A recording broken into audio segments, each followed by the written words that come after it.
There's a certain kind of quiet that settles around some people, a quiet that doesn't feel like peace but like weight. It follows them through their mornings, through their routines, through crowded places, and through long nights. It's not the silence of enjoying solitude. It's the silence of realizing that no one has checked in, that no one is waiting for them, that their phone lights up only for notifications, but never for people. For many, this isn't a lifestyle they chose. It's not a preference. It's something that accumulated slowly, like dust. And one day, they look around and realize they're living a life with no friends, not because they wanted it, but because too much happened along the way. The psychology behind having no friends isn't simple. It's not about being bad at socializing. It's not about being lazy or awkward. It's a complicated web of past experiences, emotional defenses, and subconscious patterns that shape how a person interacts with the world. And when you look deeper into this psychology, you begin to understand something uncomfortable about human connection. It doesn't take much for it to disappear, and rebuilding it becomes far harder than anyone realizes. Scientists who study long-term loneliness have found something remarkable and heartbreaking. When a person spends too much time without meaningful connection, the brain changes, literally. The neural circuits that help us understand facial expressions, interpret tone of voice, and read social cues become less active. The brain adapts to isolation the same way it adapts to any environment. It learns not to expect connection. This has nothing to do with weakness. It's neuroplasticity, the brain reshaping itself based on the world it thinks you live in. Over time, connecting with others doesn't just feel difficult, it feels foreign. Almost no one wakes up one day and simply has no friends. It's a slow erosion, a gradual unraveling that can begin years earlier. Maybe it starts in childhood, being the kid who was always left out. Maybe it began with a betrayal that made trusting people feel dangerous. Maybe it was a group of friends that drifted away with no explanation, or a move to a new city where making friends wasn't as easy as anyone promised. Every small hurt teaches the brain a lesson. Being vulnerable is risky, people leave, caring too much ends badly. It's safer not to expect anything. These lessons become protective walls, invisible but powerful. A person begins to share less, initiate less, expect less. And slowly, without meaning to, they stop giving people chances to enter their life. When external conversations disappear, the internal ones expand. A person with no friends may replay old moments in their mind over and over. They rehearse future conversations, ones that may never happen. They imagine friendships they wish they had. They analyze every gesture, every look, every message for hidden meaning. This inner world becomes both refuge and prison. It keeps them company, but it also keeps them stuck. Without someone to give reality checks, their thoughts can spiral. Misunderstandings feel like rejection. Neutral expressions feel like annoyance. Silence feels like confirmation of everything they fear. What's surprising is that many people with no friends actually have high emotional intelligence. They've spent so much time observing rather than participating that they can pick up on things others miss: fake smiles, subtle tone changes, shifts in atmosphere. But this sensitivity cuts both ways. When you can see through shallow friendliness, when you can feel insincerity the moment it enters the room, it becomes harder to trust that anything is real. They crave authenticity, but fear it too. They want deep connection, but they wait for someone who feels undeniably safe. In the meantime, others might see them as withdrawn or uninterested, without realizing that beneath that distance is someone hoping desperately.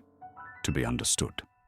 Without the mirror of friendship reflecting their good qualities back at them, self-perception warps. People with no friends often develop a painful belief. There must be something wrong with me. They overestimate their flaws, underestimate their strengths, believe others won't really like them, assume kindness is pity, and expect rejection before it happens. So when someone genuinely tries to connect, they doubt it, not because they want to, but because their brain doesn't know how to believe it anymore. People without friends don't usually want a big social circle. They want one person, someone they can trust, someone who understands depth. But while waiting for that person, they often reject opportunities for lighter connections. They want conversations that feel meaningful, not small talk. They want connection that feels real, not polite. But relationships need time to develop that level of closeness. Skipping the early stages is impossible, so they wait for the perfect connection, and in the waiting, they lose potential ones. Without shared memories or meaningful interactions, time stretches in strange ways. Weekends feel endless, birthdays feel empty, holidays feel like reminders of what's missing. Even happy moments feel muted because there's no one to share them with. And sad moments feel heavier because there's no one to help carry them.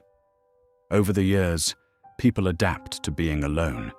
They build routines that don't require others. They develop rich inner lives and hobbies. This isn't a bad thing. Self-sufficiency is powerful, but it also becomes a trap. The more comfortable someone gets alone, the harder it becomes to let someone in. Social interaction starts feeling like effort. They worry they've forgotten how to be social. They overthink every response. They second-guess every expression. The rustiness makes them anxious. The anxiety makes them withdraw. Withdrawal makes them lonelier, and loneliness makes them more rusty. It becomes a self-reinforcing loop. In the digital age, loneliness is amplified. Social media shows endless images of friendship, group photos, parties, trips, celebrations. It makes people feel like everyone else has something they don't. It creates a constant comparison. Why not me? What's wrong with me? Why can't I have that? Online friendships help, but they also highlight what's missing in real life. Without anyone to talk to, people begin storing emotions internally. Stories they wish they could share, achievements they wish someone would celebrate, pain they wish someone could understand. By the time someone does enter their life, it feels impossible to unload years of unspoken feelings. So they stay quiet and carry everything themselves. Years of loneliness make even small social risks feel huge. A delayed text feels like disinterest. A cancelled plan feels like abandonment. A group conversation moving on feels like invisibility. Their brain is wired to assume the worst because it's trying to protect them from disappointment. But this protection becomes the very thing that blocks new connections. People with no friends often become deeply afraid of being too much, so they shrink themselves. They avoid expressing needs. They tolerate poor treatment. They become overly flexible. They say yes when they want to say no. They try to be easy to be around. But this kills genuine connection. Real friendships require two real people, not one person performing acceptability. One of the bittersweet outcomes of long-term friendlessness is deep insight. People without friends often understand human nature with unusual clarity. They see the patterns others ignore. They notice the dynamics people don't talk about. But this clarity also makes social life feel like acting. Once you see the scripts people follow, it becomes hard to play along, and harder to feel like you belong anywhere. Before meeting someone, even for something small, they prepare mentally. They rehearse conversations. They predict outcomes.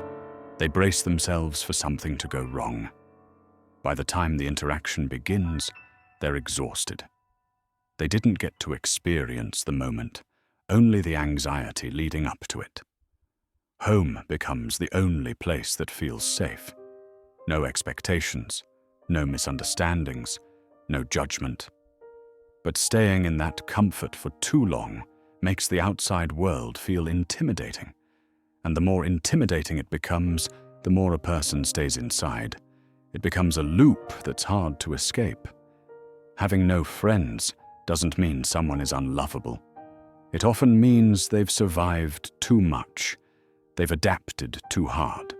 Their mind has learned to protect them, sometimes at the cost of connection.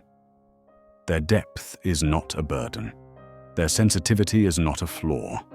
Their introspection is not a weakness. Their independence is not a sign they don't need anyone. These are the exact qualities that make them incredible friends when someone finally sees them. Under all the layers of self-protection is a person capable of loyalty, empathy, and connection beyond what most people ever experience.